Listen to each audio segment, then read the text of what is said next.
The alarm rang through Command Central on Mars like a death scream. Admiral Torres stared at the main display screen, his coffee cup falling from his hand and breaking on the metal floor. The red dots that showed the Terran Defense Fleet had simply disappeared. 10,000 ships, gone in 1 second. "Sir, we're getting nothing on long-range sensors," Lieutenant Park said, her voice shaking. "The entire 7th Fleet just vanished." "What about the 8th and 9th Fleets?" Torres asked, though he already feared the answer. "Also gone, sir, all of them." Every ship that was on patrol near the rim sectors. The silence in the room was thick and heavy. Everyone knew what this meant. The Terran Defense Fleet was humanity's greatest achievement. Built over 200 years, it protected human space from the edge of the galaxy to the core worlds. Now 90% of it was gone. Captain Williams broke the silence. Could it be some kind of sensor error? A solar storm, maybe? "Negative," Park replied, checking her readings again. "I'm picking up debris fields where the fleet should be. Metal fragments, oxygen, and..." She stopped talking and turned pale. "And what, Lieutenant?" "Bodies, sir. Thousands of them." Torres felt his stomach drop. He had served in the fleet for 40 years. Many of those ships held his friends, people he had trained with, fought beside, and shared drinks with on shore leave. Now they were floating dead in space. "Get me a connection to Earth Command," he ordered. "Priority Alpha." But even as he said, more bad news arrived. Communication stations across human space were going dark. Colony worlds that should have been checking in for their daily reports had gone silent. Trade ships were sending desperate messages about attacks before their signals cut out completely. The communications officer looked up from his station with fear in his eyes. "Sir, I'm getting emergency signals from New Geneva, Proxima Station, and the mining colonies in the Vega system. They're all reporting the same thing.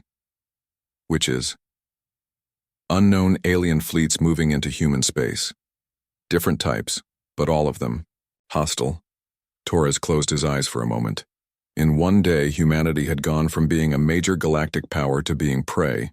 Without the defense fleet, human colonies were defenseless against any serious attack. On the far side of the galaxy, Zephyrian Queen Crystalis felt the shift in cosmic energy like a pleasant warmth against her crystal body.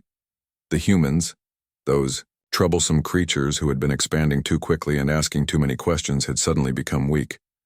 "My children," she spoke to her fleet through their shared crystal network. "The human barrier has fallen. Their great ships no longer patrol the void.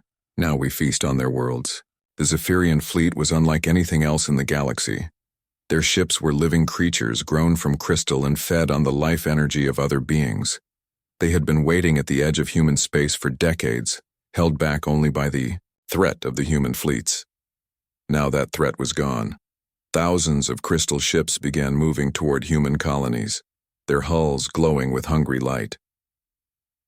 In the hive clusters of the Cathera swarm, a different kind of intelligence was also taking notice. The collective mind, made up of billions of connected insect creatures, had been planning the absorption of human space for years. Humans were different from other species. They could not be easily absorbed into the hive mind.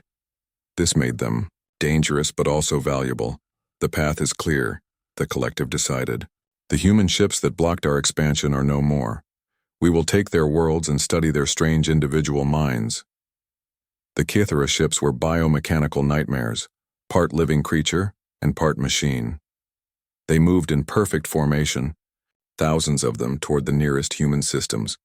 But perhaps the most dangerous response came from the ancient Vorthak Empire. These beings had ruled large parts of the galaxy for thousands of years before humans had ever left Earth. They were patient, calculating, and completely ruthless. Emperor Thane received the news in his palace on the dead world of Mortis Prime. His species looked like walking skeletons wrapped in dark metal, and they viewed all younger races as pests to be eliminated. "The humans grow too bold," he said to his war council. "They forget that we ruled the stars when their world was still covered in ice. Their fleet protected them, but now they stand naked before our might." "Shall we begin the cleansing, my lord?" asked General Vex. "Yes, but do it properly. Kill them. All. Leave no human alive to remember their defeat." The Vorthak war fleets began moving with mechanical precision. Their ships were dark and angular, built for one purpose: total destruction. Back on Mars, Admiral Torres was getting reports from all across human space. The picture was becoming clear, and it was worse than he had imagined. The Zephyrians have attacked New Geneva and 3 other colonies in Sector 7, Captain Williams reported. Early reports suggest they're not just destroying the colonies, they're draining them somehow. The Cathera have taken Proxima Station and are moving toward the agricultural worlds in the Centauri system, added Lieutenant Park. And sir, we're getting scattered reports of Vorthak ships in the outer territories. Torres felt like he was watching the end of human civilization in real time. Without the defense fleet, there was nothing to stop the alien powers from carving up human space like a feast. What ships do we have left? He asked. Williams checked his list. Maybe 300 ships scattered across all of human space. Most are patrol vessels or transports. We have maybe 20 ships that could actually fight a serious battle. And our enemies? The Zephyrians alone have over 5,000 ships. The Kythra swarm numbers in the tens of thousands. And the Vorthak Empire. Williams paused. Nobody knows how many ships they really have. They've been building fleets for millennia. The math was simple and terrible. Humanity was outnumbered at least 100 to 1. Their enemies had been planning this for years, held back only by fear of the human fleets. Now that fear was gone. Sir, Park said quietly, we're receiving a priority message from Admiral Chen aboard the UES Defiant. Torres nodded. Sarah Chen was one of the best commanders in the fleet, and the Defiant was one of the few heavy cruisers that had been in dock for repairs when the fleets vanished. If anyone could help them figure out what to do next, it was her. Put her through. Chen's face appeared on the main screen. She looked tired but determined. Behind her, Torres could see the bridge of the Defiant, with crew members working frantically at their stations. Admiral Torres, she said without any greeting. I assume you've heard about our situation. Unfortunately, yes. What's your status, Sarah? We're departing Earth orbit now with whatever supplies we could grab. I've got reports of attacks on 15 different worlds. The aliens aren't wasting any time. Torres felt a spark of hope. Are you planning a counterattack? Chen's expression was grim. With one ship against thousands? No, sir. But I might be able to buy some time for evacuation efforts. Get as many civilians out as possible before... She didn't finish the sentence. They both knew how this was going to end. As the communication ended, Torres looked around the command center. His officers were young. Most of them had never seen real combat. They were looking to him for answers, for hope, for some miracle that would save humanity from extinction. But Admiral Torres had been a soldier too long to believe in miracles. All he could do was prepare for humanity's final battle, even though he knew they had already lost. Admiral Sarah Chen stood on the bridge of the UES Defiant, watching the tactical display with growing horror. Red enemy markers were spreading across human space like a disease. Each marker represented hundreds or thousands of alien ships, and they were moving toward human colonies with terrifying speed. Report, she ordered her tactical officer. The Zephyrian fleet hit New Geneva 4 hours ago, Commander Rodriguez said, his face pale. The colony had 2 million people. We're getting no response to any communication attempts. Chen had seen Zephyrian attacks before. The crystal aliens didn't just kill, they drained the life energy from everything on a planet. Trees, animals, people, even the bacteria in the soil. When they were done, nothing remained but dead rock. What about Proxima Station? Overrun by the Kythera swarm. They took it intact and are using it as a staging point. Intel suggests they're converting human prisoners into hive drones. Chen closed her eyes for a moment. Proxima Station housed 50,000 civilians. The thought of them being turned into mindless insects made her stomach turn. And the Vorthak?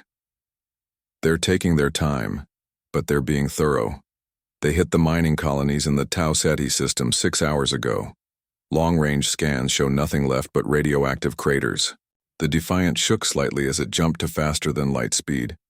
Chen had ordered a course toward the Centauri system, where 3 agricultural worlds were reporting incoming Cathara ships. Maybe she could save those colonies. Maybe. Captain, her communications officer called out. I'm getting emergency transmissions from dozens of worlds. They're all asking for help. Put them through the main speakers, Chen ordered. The bridge filled with voices of panic and desperation. This is Governor Martinez on Kepler Station. We have Zephyrian ships in orbit. They're demanding surrender. Our defense platforms are no match for them. Please, anyone, we need help. New Hamburg colony to any human ships. The Cathara are landing ground forces. Our militia is holding them back for now, but we won't last long. We have 3 million civilians here. This is Captain Walker of the transport ship Morning Star. We're evacuating refugees from the Darwin system, but Vorthak interceptors are hunting us. Our engines are damaged and we're carrying 5,000 people. If anyone can hear this. The voices went on and on, each one representing thousands of human lives in danger. Chen felt the weight of command crushing down on her. One ship could not save them all. One ship could barely save one colony. Turn off the communications, she ordered quietly. Listening to the pleas for help she could not provide was torture. Her first officer, Commander Park, approached her. Admiral, we're getting tactical data from the remaining fleet elements. It's not good. Chen looked at the battle reports. The few human ships that remained were scattered across dozens of star systems, most of them trying to evacuate civilians or fight hopeless defensive battles. The heavy cruiser Normandy was making a stand at the industrial world of New Tokyo, facing a Zephyrian fleet 10 times its size. The destroyer squadron at Vega Prime was trying to hold off a Kythera swarm that outnumbered them 50-1. What about Admiral Torres on Mars? Chen asked. He's organizing what's left of our forces, but there isn't much to organize. Most of our remaining ships are transports and patrol vessels. We might have 20 ships that could actually fight in a major battle. Chen studied the tactical display. The alien forces were moving with careful coordination. The Zephyrians were hitting the core worlds with the largest populations, maximizing the life energy they could drain.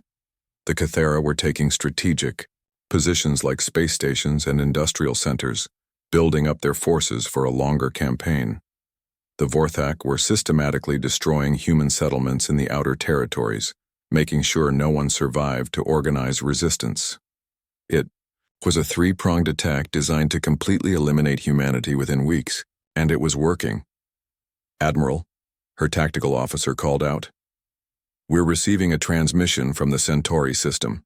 It's Governor Hassan on New Eden. The main screen showed a middle-aged woman in civilian clothes, but Chen could see smoke and fire in the background behind her. This is Governor Hassan, the woman said, her voice shaking but determined.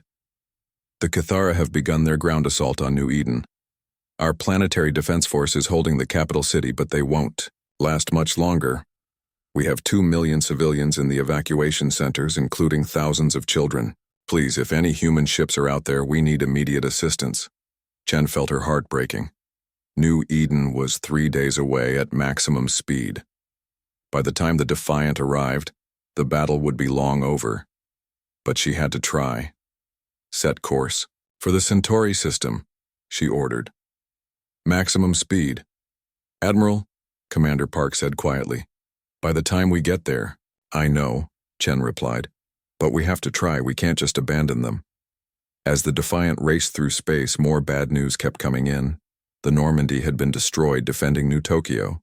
The destroyer squadron at Vega Prime had gone silent. Colony after colony was reporting alien attacks, and there were no human ships left to help them. Chen began to understand the scale of what was happening. This wasn't just a military defeat. This was the extinction of the human race.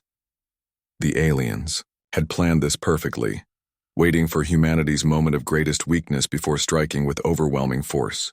Captain Reeves to Admiral Chen, came a voice over the communication system. Reeves commanded the light cruiser Vigilant, one of the few other military ships still operational. Go ahead, Captain. Admiral, I'm at the Olympia system trying to evacuate civilians before the Vorthak arrive. But I'm seeing something strange on long-range sensors. There are human life signs on some of the outer planets, but they're not responding to communication attempts. What kind of life signs? That's just it, Admiral. They register as human, but there's something different about them. The readings don't make sense. Chen frowned. In the middle of humanity's darkest hour, strange readings were the last thing they needed to worry about.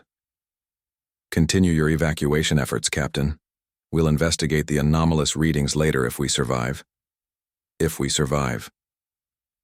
The words hung heavy in the air.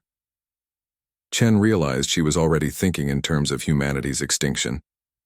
The math was simple. Hundreds of human ships against hundreds of thousands of alien vessels. Even if every human fought with perfect skill and courage, they would still lose. 3 days later, the Defiant dropped out of faster-than-light travel at the edge of the Centauri system. What Chen saw on her sensors made her blood run cold. New Eden was dark. The planet that had once glowed with the lights of cities was now covered in the pulsing, organic structures of the Kythera. The other 2 agricultural worlds in the system showed similar signs of infestation. Millions of humans had lived in this system. Now they were either dead or transformed into hive drones. Any signs of survivors? Chen asked, though she already knew the answer. Negative, Admiral.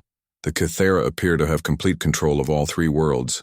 They're building what looks like a major staging area for further expansion. Chen stared at the tactical display. The Kythera had turned the entire star system into a forward base for their swarm. From here, they could launch attacks on dozens of other human worlds. Admiral, Commander Rodriguez said softly, we're receiving a transmission from Earth Command. Admiral, Torres appeared on the main screen and Chen could see the defeat in his eyes. Sarah, he said, I'm ordering all remaining human ships to fall back to the Sol system. We're going to make our final stand at Earth. Sir, there are still civilians scattered across dozens of worlds. If we abandon them, they're already dead, Sarah. We all are. But maybe we can buy enough time for some evacuation ships to escape. The galaxy. Maybe somewhere out there a few humans will survive to remember our species. Chen felt tears running down her cheeks. She had served in the fleet for 20 years, had fought in border skirmishes and exploration missions. She had always believed that humanity would find a way to survive any threat. But this was different. This was the end. Understood, Admiral Torres. We'll return to Sol system immediately. As the Defiant began its journey toward Earth, Chen looked out at the stars. Somewhere out there, the few remaining human ships were fighting hopeless battles, buying time with their lives for civilians who probably wouldn't escape anyway. The greatest civilization humanity had ever built was collapsing in a matter of days. But as she watched the stars, Chen felt something strange, a tingling sensation, like electricity running through her body. For just a moment, the stars seemed to shimmer and change as if she was seeing them through different eyes. She shook her head, dismissing it as stress. After all, she was commanding humanity's final battle. Strange feelings were to be expected. She had no way of knowing that the tingling sensation was the first sign of something awakening in her DNA. Something that had been sleeping for thousands of years, waiting for humanity's darkest hour. The Sol system was dying. Admiral Sarah Chen watched from the bridge of the Defiant as the last human defense platforms around Mars exploded into clouds of metal and fire. The alien fleets had arrived in overwhelming numbers, and Earth's final, protective barrier was crumbling like paper. Status report, Chen ordered, though she could already see the terrible truth on her tactical display. The Zephyrian fleet is moving past Mars toward Earth, Commander Rodriguez reported, his voice hollow. 200 crystal ships. The Kythera swarm is approaching from the outer system, over 1,000 biomechanical vessels. And the Vorthak? He paused, checking his readings again. 500 warships, sir. They're taking position to bow. Make sure nothing escapes. Chen counted the numbers in her head. Nearly 2,000 enemy ships against Earth's remaining defenses. 43 human vessels, mostly damaged, and a handful of orbital defense platforms that were already under attack. Around Earth itself, she could see the desperate evacuation efforts. Transport ships were lifting off from every spaceport, packed beyond capacity with civilians trying to escape. But the alien fleets were already moving to intercept them. Most of those ships would never make it past Earth's gravity well. "Admiral," her communications officer called out, "we're getting a final transmission from Admiral Torres on the command station." Torres appeared on the main screen. Behind him, Chen could see explosions lighting up the background as the station came under attack. "Sarah," Torres said, his face calm despite the chaos around him. "The station is about to be overrun. I'm transmitting all command codes to your ship. As of now, you are the senior officer of what remains of the Terran fleet." "Sir, we could attempt a rescue." Torres shook his head. "There's no time. And there's something you need to know. We found out what happened to the main fleet." Chen felt her blood turn cold. "Sir?" "They didn't just vanish. They were pulled into another dimension by something we've never seen before. Some kind of ancient technology hidden in deep space. Our scientists think it was waiting for humanity to reach a certain level of development before it activated." The transmission flickered as explosions rocked Torres's station. "Sarah, there are sealed files in your ship's computer. Access code Omega-77. They contain information about archaeological sites we found in human space over the past 50 years. Sites that are definitely not human but somehow connected to us. We never understood what they meant, but now..." The transmission cut out as Torres' station exploded in a ball of fire. Chen stared at the empty screen. Ancient archaeological sites connected to humanity? What did that mean? She didn't have time to think about it now because the alien fleets were closing in on Earth. "Admiral," Commander Park said urgently, "the Zephyrians are beginning their attack on the planet. They're targeting the major cities first." Chen looked at Earth on her display screen. The beautiful blue planet that had been humanity's home for millions of years was now under assault. She could see the crystal ships descending through the atmosphere, their hulls glowing as they prepared to drain the life from everything they touched. The Cathara swarm was moving toward the orbital defense platforms, their biomechanical ships, bristling with weapons. The platforms were firing everything they had, but it wasn't enough. Not nearly enough. "All human ships," Chen broadcast on the fleet frequency. "This is Admiral Chen aboard the Defiant. Form up for final defensive positions around Earth. We're going to buy the evacuation ships as much time as possible." The responses came back immediately from the surviving ship captains. "Understood, Admiral. The Intrepid is with you." Aurora, standing by for orders. "This is Captain Walsh on the Endeavor. It's been an honor serving with you all." Chen felt pride mixed with grief. These brave men and women knew they were about to die, but they would face the end with courage and determination. That was the human way. But as the Defiant moved into position, Chen felt that strange tingling sensation again, stronger this time. It was as if something inside her was trying to wake up, trying to remember something important. She pressed her hand to her forehead, trying to focus on the battle. "Admiral," Rodriguez called out, "we're in weapons range of the Cathara advance guard. Orders? Open fire. All weapons." The Defiant's guns erupted in flames of light, striking the closest Cathara ships. The biomechanical vessels shuddered under the impact, their organic hulls splitting and bleeding strange fluids into space. But for every ship they destroyed, 10 more took its place. Around her, the other human ships were fighting with desperate fury. The cruiser Intrepid rammed a Zephyrian crystal ship, both vessels exploding in a burst of light that briefly outshone the sun. The destroyer Aurora used its faster engines to dart between enemy ships, hitting them from behind before they could turn to return fire. But it wasn't enough. It would never be enough. "Admiral," her sensor officer called out, "the Vorthax ships are moving into bombardment position. They're preparing to glass the planet from orbit." Chen felt something break inside her chest. Earth, the birth world of humanity. The planet where her ancestors had first looked up at the stars and dreamed of traveling to them. In minutes, it would be nothing but burning rock. "There has to be something," she whispered to herself. "There has to be a way." That's when she remembered Torres's last words, the sealed files. "Access code Omega-77. Commander Park," she ordered. "Access the classified files in our computer. Code Omega-77. Park's fingers flew over her keyboard. Files accessed, Admiral. It's archaeological data. Dig sites scattered across human space. All of them contain structures that are definitely not made by any known species. Chen studied the information flowing across her screen. Dozens of archaeological sites, all of them containing strange technology that human scientists couldn't understand. But there were patterns in the data, symbols that seemed almost familiar. Admiral, Park continued, there's a note here from the research team.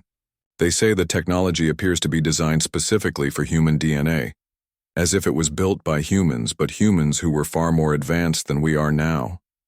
The tingling sensation in Chen's body suddenly became overwhelming. She could feel something ancient stirring in her blood, in her very cells. Images flashed through her mind. Images of vast ships crossing the void between galaxies, of humans who could bend space and time to their will, of a civilization that had once ruled the entire galaxy. Get me the location of the nearest archaeological site, she ordered. Admiral, the closest one it's right here in the Sol system, on the dark side of the moon. The research team called it Site Omega. Chen felt pieces of a puzzle clicking together in her mind. How long would it take us to reach the site? 20 minutes at full speed. But Admiral, we can't abandon the defense of Earth. Chen looked at the tactical display. Earth was already lost. The Zephyrian crystal ships were draining entire cities, leaving dead zones behind them. The Kythera had overwhelmed the orbital defenses and were beginning their own assault on the planet. The Vorthak were moving into position for their final bombardment. Humanity was minutes away from extinction, but something deep in her genetic memory was telling her that Site Omega held the key to everything. The ancient technology, the missing fleet, the strange connection between humans and the archaeological sites. It was all connected somehow. Set course for the moon, she ordered. Emergency speed. Admiral, Rodriguez protested, we're abandoning Earth? Chen looked at her crew, seeing the confusion and pain in their eyes. How could she explain something she didn't fully understand herself? Trust me, she said quietly. This might be our only chance. As the Defiant broke away from the dying battle around Earth, Chen accessed the ship's experimental systems. Deep in the vessel's computer core were files on technology that had been deemed too dangerous to use. Weapons and engines based on the alien artifacts found at the archaeological sites. Technology that human scientists had studied but never dared to activate. Computer, she said, prepare to initialize Protocol Omega. The ship's AI responded with a warning tone. Admiral Chen, Protocol Omega is an experimental system based on incomplete alien technology. Activation could result in catastrophic failure, dimensional displacement, or complete molecular disintegration of the ship and crew. Chen looked back at Earth one last time. The planet was covered in fire now, its blue oceans turning black as the alien fleets continued their assault. Billions of humans were dying as she watched. I understand the risks, she said firmly. Prepare for activation on my command. The Defiant raced toward the moon, toward Site Omega, toward humanity's last desperate hope. Behind them, Earth burned, and the greatest civilization in human history collapsed into ash and memory. But in Admiral Sarah Chen's blood, something that had been sleeping for 10,000 years was finally beginning to wake up. And when it did, the galaxy would remember why humans had once been the most feared species among the stars. The countdown to Protocol Omega began, and with it, humanity's final gamble for survival.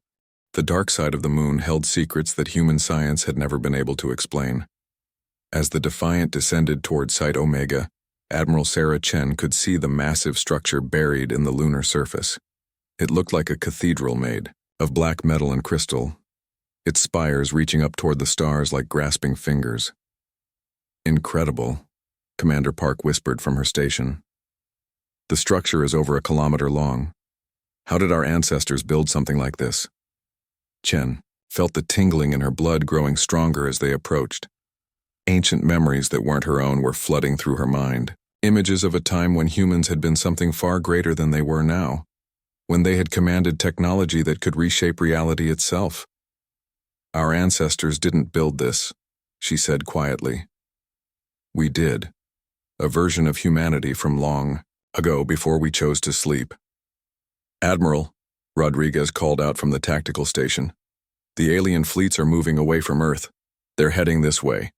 All 3 species, moving in formation. Chen wasn't surprised. Somehow the aliens knew that Site Omega was important. They had been watching and waiting for humans to finally return to this place. Time until they reach us? 15 minutes at their current speed. Then we'd better work fast. Chen turned to face her crew. Everyone except essential bridge personnel. Evacuate to the escape pods, launch them toward the asteroid belt and hide until this is over. Admiral, Commander Park protested, we're not abandoning you. That's an order, Commander. What I'm about to do might destroy this entire region of space. I won't risk your lives unnecessarily. Park looked like she wanted to argue, but military discipline won out. Understood, Admiral. Good luck, sir. As her crew evacuated, Chen walked alone through the corridors of her ship toward the experimental lab where Protocol Omega waited. The Defiant had been built around alien technology that human scientists barely understood, but something in Chen's awakening genetic memory was starting to make sense of it. The lab was filled with devices that looked more like sculptures than machines. Crystalline structures that hummed with internal energy, metal spheres that floated without any visible support, and at the center of it all, a chair that seemed to be made of living shadows. Chen approached the chair slowly. Every instinct told her that sitting in it would change her forever, but the memories flowing through her mind were becoming clearer. She could see glimpses of the truth now. Humanity had once been the dominant force in the galaxy, wielding technology that other species could barely comprehend. But they had grown tired of ruling, tired of the responsibility and the violence that came with power, so they had chosen to sleep, to hide their true nature and live as ordinary beings on a small blue planet, leaving only archaeological sites and genetic triggers behind, waiting for the day when their descendants would need to remember what they truly were. That day had come. Chen sat in the shadow chair and immediately felt her consciousness expand beyond her body. She could sense the ship around her, could feel its systems like extensions of her own nervous system. But more than that, she could feel Site Omega awakening beneath the lunar surface, responding to her presence. Computer, she said, though her voice now seemed to come from everywhere at once. Initiate Protocol Omega. Full activation. Warning. This procedure is irreversible. The subject will be permanently altered at the molecular level. Proceed? Proceed. The chair began to merge with her body, its shadow stuff flowing into her cells and rewriting her DNA at the most fundamental level. Pain beyond description tore through her as her human limitations were stripped away and replaced with something far more powerful. Outside, the alien fleets had arrived at the moon. Chen could sense their confusion and growing fear as Site Omega, fully activated for the first time in 10,000 years. Ancient systems that had been dormant since humanity's golden age were coming online, drawing power from the very fabric of space itself. Through sensors she didn't know she possessed, Chen watched the alien commanders trying to understand what was happening. The Zephyrian Queen Crystallis was the first to realize the magnitude of their mistake. "Retreat," she commanded her crystal ships.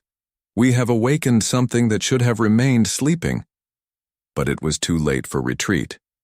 Chen could feel the transformation completing itself, could feel her consciousness merging with the ship's systems and beyond that, with the vast network of archaeological sites hidden throughout human space. She was no longer just Admiral Sarah Chen.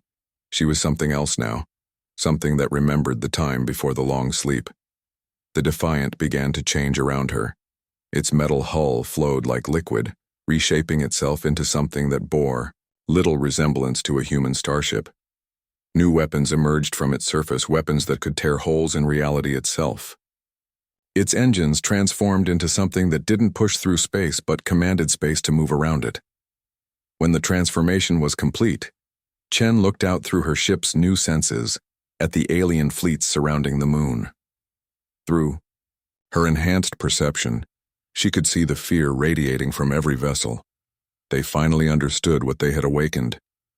"You came to our home," she spoke, her voice carrying across space through methods that had nothing to do with radio waves. "You killed our children. You burned our birth world." The Kythera collective mind tried to respond, its billion connected voices speaking as one. "We did not know. We thought you were just another young species. We did not understand." "Understanding comes too late," Chen replied. She reached out with abilities she was still learning to control and touched the minds of the Kythera swarm ships. With a thought, she severed their connection to the collective mind. Suddenly, billions of individual insects found themselves alone in their own heads for the first time in their lives, unable to function without the shared consciousness that had guided them since birth. The Kythera ships began colliding with each other as their crews panicked and fell into madness. The Zephyrian Queen tried to flee, her crystal ships accelerating toward the edge of the star system. But Chen was faster. She appeared in front of the fleeing fleet as if she had simply decided to be there, space bending around her transformed ship like water around a stone. "Your people feed on life energy," Chen said to the Queen. "Let me show you what pure life energy really looks like." She opened a channel directly to the heart of the sun and redirected its stellar fire through her ship's weapons. The beam that struck the Zephyrian fleet wasn't just light and heat. It was the raw creative force that powered stars themselves. The crystal ships didn't just melt or explode. They were transformed, their crystalline structure forced to evolve, in seconds what should have taken millions of years. When the transformation was complete, the crystal ships had become something beautiful and peaceful. Living gardens that would spend the rest of eternity floating through space, no longer needing to feed on other beings to survive. That left the Vorthak Empire. Emperor Thane, the ancient skeleton-like being who had ruled his species for thousands of years, tried to maintain his dignity, even as his war fleet prepared for destruction. "You are the true heirs of the old empire," he transmitted to Chen. "We remember the time before your sleep. We were your servants once before we forgot our place." "You were never our servants," Chen replied, her voice carrying the weight of 10,000 years of memory. "You were our children, along with all the other species in this galaxy. We created you, guided you, protected you from the dangers that exist between the stars. And when we grew weary of the burden of parenthood, we chose to sleep and let you find your own way. Then why do you punish us now? Because you chose to become predators instead of gardeners. You forgot that all life is connected, that harming others ultimately harms yourself." Chen reached out with her transformed consciousness and touched each Vorthak ship in turn, but instead of destroying them, she did something far more profound. She awakened the dormant genetic memories that every Vorthak carried, memories of the time when their species had been healers and builders instead of destroyers. Across the Vorthak fleet, ancient beings who had spent millennia in violence and conquest suddenly remembered what they had been before the long darkness. Many began to weep, though their skeletal faces made tears impossible. They remembered when they had tended gardens of living light between the stars, when they had built wonders instead of weapons. "Return to your empire," Chen commanded gently. "Remember what you once were and teach others to remember as well. The time of predators is ending." The Vorthak fleet departed without another word, their ships already beginning to transform as their crews embraced their recovered memories. Chen turned her attention to the remains of the Sol system. Earth was still burning from the alien attacks, its oceans boiled away and its continents cracked and broken. But even this was not beyond her power to heal. She reached into the quantum structure of the planet itself, reversing time in localized areas, undoing damage at the molecular level. It was work that required the precise control of forces that could destroy galaxies, but Chen's transformed consciousness was up to the task. Slowly, Earth began to heal. The fires went out. The oceans refilled. The dead cities came back to life as if the attack had never happened, and 6 months had passed since the awakening and the galaxy was a very different place. The being who had once been Admiral Sarah Chen stood in what could hardly be called a bridge anymore. The Defiant had evolved beyond any recognizable form, its hull now a flowing mixture of living metal and crystallized energy that pulsed with the rhythm of stars being born. She was connected to it completely.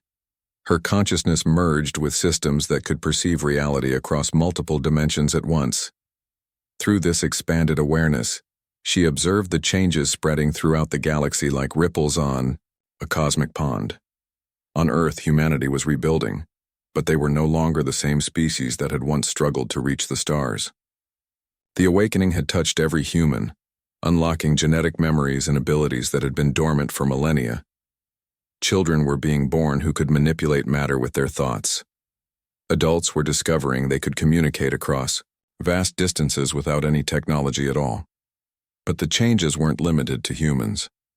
Throughout the galaxy, the species that had tried to destroy humanity were undergoing their own transformations. The Vorthak Empire had completely restructured itself, tearing down their war machines and building massive gardens between the stars. Emperor Thane had stepped down, replaced by a council of healers who spent their time restoring worlds that had been damaged by centuries of warfare. The Kithara had split into millions of individual colonies, each one developing its own unique culture, as the former drones learned to think for themselves. Some had become artists, creating living sculptures from biomechanical matter. Others had become explorers, spreading throughout the galaxy to catalog and protect new forms of life. The Zephyrians, transformed from parasites into symbiotic gardeners, were growing massive forests in space itself, creating habitable environments where none had existed before. Their crystal ships had become seed pods, spreading life instead of consuming it. But these changes had not gone unnoticed by the galaxy's older powers. Through her enhanced senses, Chen detected the approach of something vast and ancient. A fleet of ships unlike anything seen in recorded history was moving toward human space from the galactic core. Each vessel was the size of a small moon, their hulls made from materials that seemed to exist only partially in normal space-time. The architects, Chen whispered, the name coming from memories that were older than human civilization. I wondered when they would return. The architects were the builders of the galaxy's fundamental structure, beings so ancient that they had shaped the very laws of physics in this region of space. They had been absent for millions of years, gone to tend to other galaxies, other dimensions of existence. Now they were back, and Chen could sense their disapproval radiating across space, like a cold wind. The lead architect ship materialized in the Sol system without any apparent movement through space. One moment the area around Jupiter was empty, the next moment it contained a structure that dwarfed the gas giant itself. A communication reached Chen, transmitted through methods that bypassed normal space-time entirely. Young Shepherd, you have awakened ahead of schedule. Chen felt a moment of uncertainty. Even with all her enhanced abilities, she was still learning the scope of what she had become. Compared to beings who had lived for millions of years, she was indeed young. Our people were dying, she replied, projecting her thoughts across dimensions. The galaxy was falling into chaos. I did what was necessary to protect them. Protection was not your role in this cycle. You were meant to sleep for another 1,000 years while the younger species learned to govern themselves. Chen felt a spark of anger, an emotion that now manifested as fluctuations in local space-time. And let our children be slaughtered while we slept? Let predators consume everything we had helped to create? The architect's response carried the weight of cosmic patience. Growth requires struggle. Peace requires the possibility of conflict. By awakening early, you have disrupted the natural development of this galaxy's inhabitants. Around the solar system, Chen could sense other transformed human ships taking defensive positions. The returned Terran defense fleet, now evolved into something far beyond their original forms, was responding to the perceived threat. 10,000 vessels that could reshape reality with a thought were preparing for battle against beings who had existed since the universe was young. But Chen raised a hand that was no longer entirely physical, and the fleet held its position. You're right, she admitted. My awakening was premature, driven by emotion and desperation rather than wisdom. But that doesn't make it wrong. She gestured toward the galaxy beyond the solar system, toward the countless worlds where life was flourishing under humanity's renewed guardianship. Look at what has grown from that desperation. The Vorthak remember how to heal instead of destroy. The Kithara have learned individual consciousness. The Zephyrians create instead of consume. Yes, I disrupted their natural development, but I accelerated it toward something better. The architect was silent for a long moment, and Chen could feel the weight of its ancient consideration. Show us, it finally replied. What followed was a journey through the galaxy that took place in the span of seconds but covered millions of light years. Chen shared her enhanced perceptions with the architect, showing the transformation that had swept across known space. They visited the Vorthak core worlds, where massive healing installations were repairing ecological damage that had accumulated over thousands of years. Former warriors worked alongside other species to restore dead worlds to life, their skeletal forms moving with newfound gentleness. They observed Kithara colonies where individual insects were creating art and literature, their works expressing experiences and emotions that had been impossible under the old collective consciousness. Some colonies had even begun trading with other species, sharing their unique perspectives on existence. They watched Zephyrian living ships tending vast space forests where dozens of species coexisted in harmony, the crystal beings having evolved from predators into the galaxy's greatest conservationists. And throughout it all, they saw the gentle guidance of awakened humanity, not ruling as conquerors but teaching as elder siblings, sharing knowledge and wisdom while allowing each species to find its own path. Interesting, the architect finally admitted. Your emotional response created outcomes that our calculated projections had not anticipated. Perhaps there is wisdom in what you call desperation. Chen felt a wave of relief wash through her transformed consciousness. The approval of beings this ancient meant more than she had realized. What happens now? She asked. Now you continue what you have begun. The role of shepherds was always yours by right, inherited from your ancestors who first accepted the responsibility. We merely hoped to delay it until you were older, wiser, more prepared for the burden. The architect's ship began to phase back into whatever dimension it usually inhabited, but the communication continued. A word of warning, young shepherd. There are older threats than the predators you have faced. Beyond the edge of this galaxy, things exist that consume entire civilizations for sustenance. Your awakening will draw their attention eventually.